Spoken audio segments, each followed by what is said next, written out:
There was a family living in the local community who had two little boys.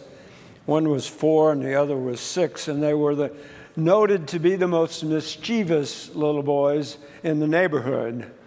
And they just seemed to get in each other's face, mischievous with each other, and always fighting and antagonizing their parents until their mom didn't know what to do, and she started asking around in the community for some sense of help. And someone told her at her church that there was a minister who lived in the next town who was very good at correcting little mischievous boys. And so she called him, and he came to their house. They arranged for a meeting and called the two little boys together in front of the minister. And he looked at them very sternly, and he said, "Where is God?" And the little boys kind of did like this, and he waited. And they didn't know what to say. And once again, he said, "Where is God?" And they didn't know what to do, whether to run and hide or they just didn't know what to do. And so he, one more time, "Where is God?" And the younger of the two ran upstairs and into his room and slammed the door, frightened to death. So this went on for a few moments, and finally the older little boy was excused, and he came running upstairs, and his little brother said, "What in the world is going on?" He said, "God is missing, and they think we did it."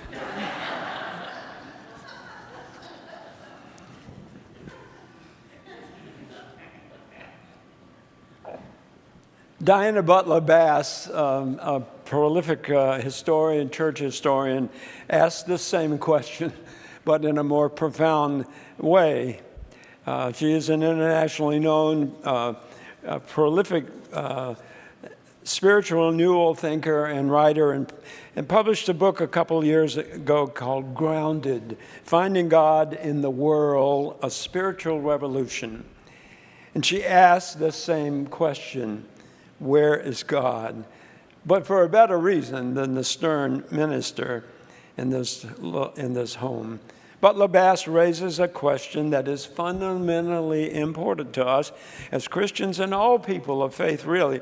She says that God is found in the immediate experiences of the world around us.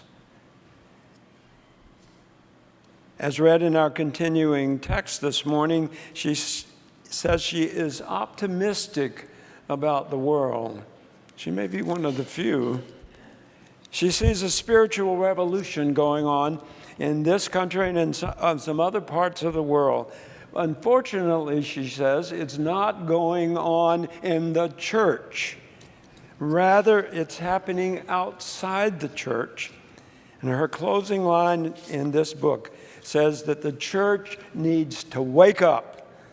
It would be too bad to sleep through a revolution.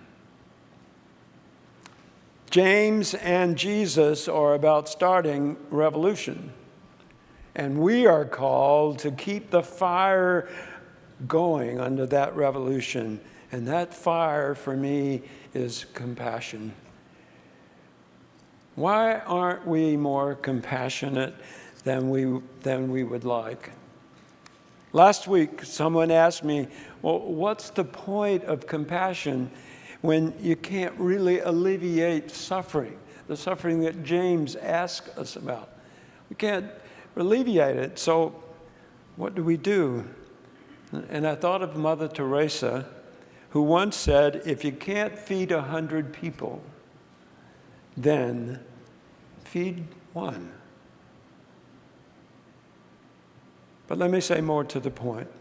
The point of practicing compassion is to open our hearts.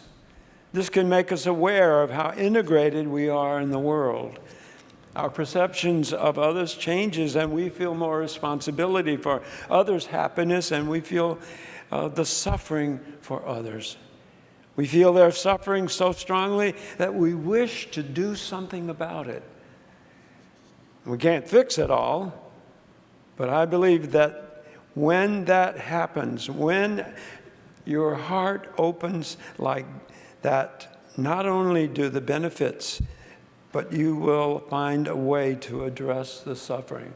And the benefits, perhaps, has to do with simply opening our hearts to the other.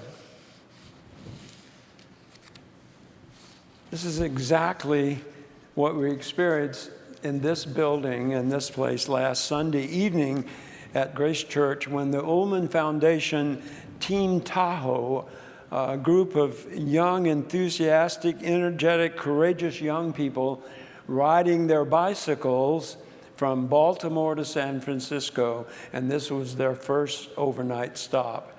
And they stayed with us. They slept on the floors upstairs. There's a great story, an article in the bulletin this morning about them, a picture.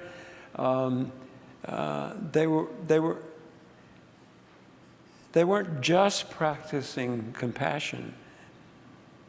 They were doing it really big time. They were the happiest, most positive, open-hearted people I have met in a long time. My wife got tired when I came home talking about this group. Like, I couldn't stop. I was just so impressed with them. Raising money, raising awareness across the country for young people, their peers, with cancer. These truths are borne out by this litany from James, which is filled with grace and power in its compassion shown to those in the community. James calls our attention from being too busy, too tired, too impatient to pay attention long enough to notice someone who is suffering, someone needing your attention or compassion. In so many ways, my friends, our society is as self-centered as it can be. What are some of the drawbacks of that condition? Well, of course, everyone wants to be happy. Everyone wants to avoid suffering. We're all in this respect, the same in this respect. Whether we live in the Ukraine or Syria or Washington, D.C. or Frederick, Maryland. From the teachings of the Buddha, we learn that a self-centered attitude causes suffering, and an other-centered attitude hold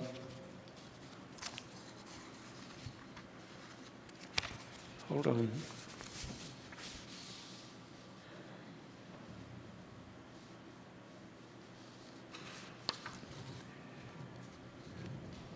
I lost my place. An other-centered attitude brings happiness and well-being for ourselves. The Dalai Lama says, the more we care about the happiness of others, the greater our own sense of being open and being well as individuals. So I think the strong motto could be this: if you want others to be happy, then practice compassion. If you want to be happy, do acts of compassion, even for yourself, others, and for God. But in our society, self-centeredness, self-cherishing, taking care of our own image are considered keys to success. Think of the time and the money spent on the beauty industry. That does not let men off the hook, by the way. Think of the money spent on the fashion industry. Or maybe dream of being a big hit on American Idol or the X Factor. Even so, I know there are people who believe that you don't have to be rich and famous to be happy. You just have to be rich. But compassion makes a profound shift in our lives.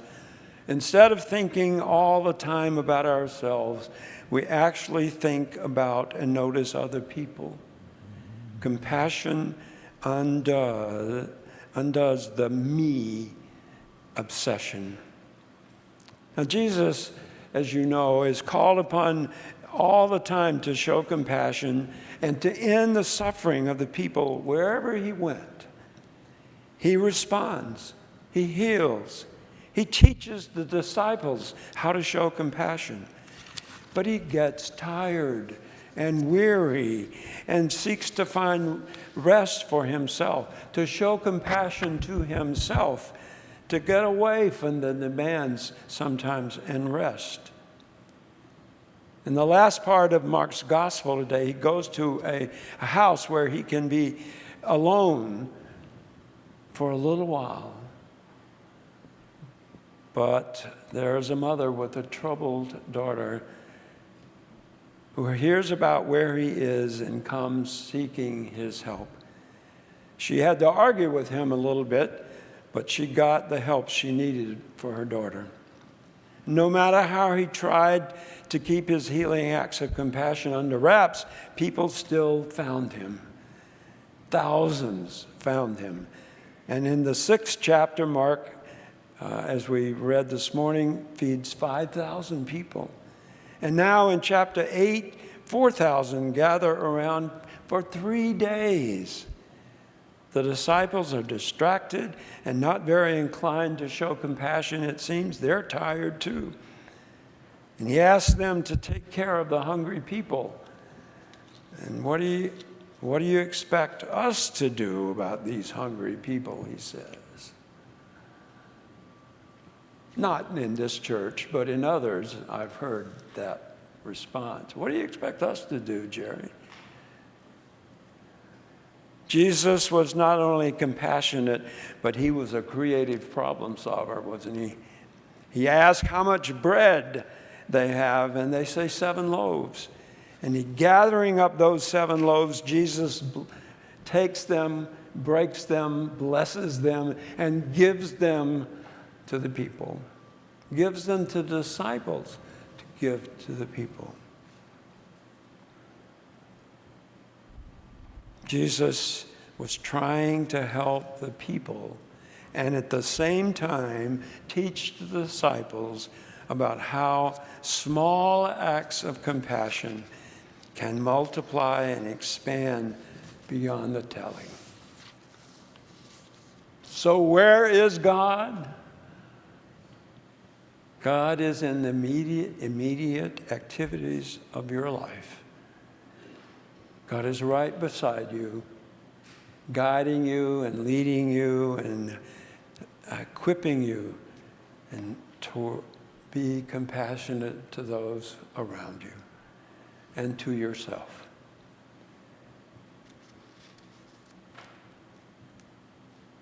Compassion derives from love. So may you be well, may you be happy, may you be safe, may you be healthy, and may you live with ease. May this be so for you and all worshiping here today together. Amen.